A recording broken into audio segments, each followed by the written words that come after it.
Ya pemirsa, kembali di Newsline masih dengan perbincangan ini jelang debat terakhir nanti, debat kelima para capres, dan masih dengan para narasumber yang luar biasa, perwakilan dari paslon 1, 2, 3, ada Mas Adi sebagai pengamat politik dan juga Mbak Devi yang tadi terakhir kita bicarakan soal peran media sosial yang dimanfaatkan oleh para paslon. Nah ini yang kedua adalah kalau kita lihat media sosial yang paling in beberapa hari terakhir jelang debat ini masih seputar bansos, dan ini juga terkait dengan tema dari debat juga ya, kesejahteraan sosial. Tidak dipungkiri bahwa ini Pak Jokowi juga menjadi salah satu newsmaker nih seminggu terakhir ini dan terafiliasi juga ini terkait dengan paslon 2. Bagaimana Anda melihat bahwa isu ini pun juga nanti akan bisa mempengaruhi konten-konten di debat, Mbak Devi?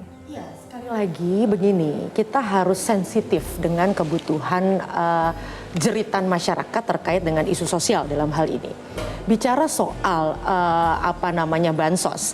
Pertama lagi-lagi tadi saya sampaikan, jangan cuma fasih bicara bonus demografi tapi bedah demografinya. Tahu nggak bahwa misalnya persoalan dari data bahwa sekitar 57 juta orang itu adalah tinggal di rumah. Yang artinya pemilih itu dari 204 juta tadi, 57-nya tinggal di rumah, yaitu perempuan. Isu apa yang nanti akan diadres langsung dengan perempuan terkait dengan kesejahteraan sosialnya.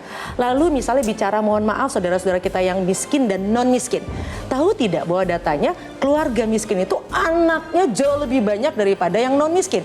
Lantas persoalan apa yang langsung potret oleh para tiga kandidat yang secara real orang akan ngerasa, nah iya nih, ini persoalan saya nih, nah betul.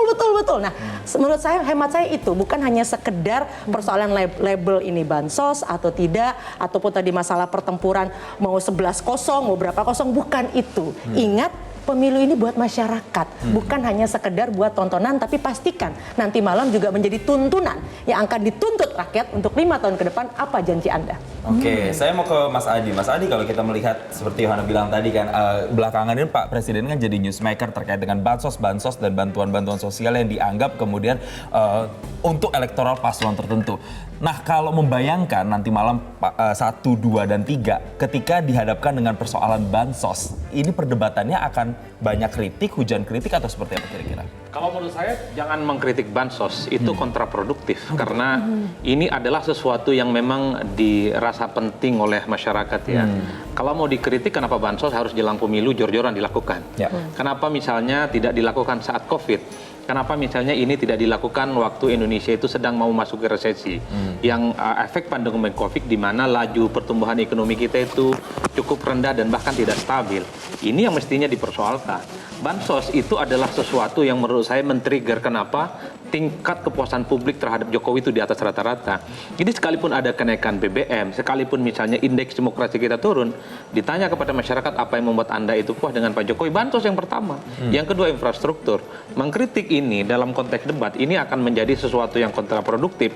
Enak ditonton, enak dibicarakan, tapi pada level masyarakat di bawah yang tidak terlampau engage dengan perdebatan-perdebatan media sosial, wah ini capres yang tak peduli dengan bansos nih, ini capres yang su'ul khotimah nih, tak pernah misalnya dia menganggap bahwa apa yang dilakukan oleh presiden seperti infrastruktur itu bisa dinikmati. Hati-hati, ini ada sesuatu yang menurut saya disparitas yang cukup serius. Di kalangan menengah ke atas memang bansos ini buruk. Tapi kan kita tahu kelas menengah ke atas ini kan 35%.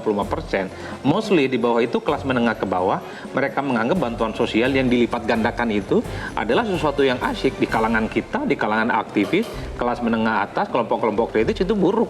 Karena ini jelas bagian dari upaya untuk memobilisasi dukungan-dukungan politik ke paslon tertentu melalui Pak Jokowi.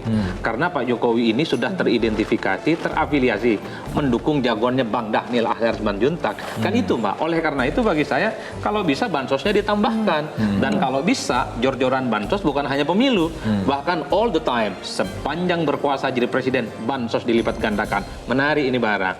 Persoalan bagaimana formulasinya, dari mana anggarannya, nantilah itu urusan belakangan. Yang penting janji dulu. Yang penting janji dulu. Bansos dinaikkan, anggaran dinaikkan, akses terhadap pendidikan oke, termasuk kesejahteraan.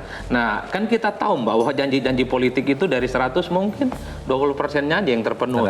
Dalam debat janji itu penting, Mbak. Persoalan datanya terukur, persoalan nanti bisa diwujudkan atau tidak, itu urusan belakangan. Yang menarik dan jadi penasaran kok buat saya sih Jason, sebenarnya kan saya yakin dari tim 02 pasti mengetahui isu-isu yang nanti akan bisa jadi bumerang. Nah, saya Jelajahi cara baru mendapatkan informasi. Download Metro TV Extend sekarang.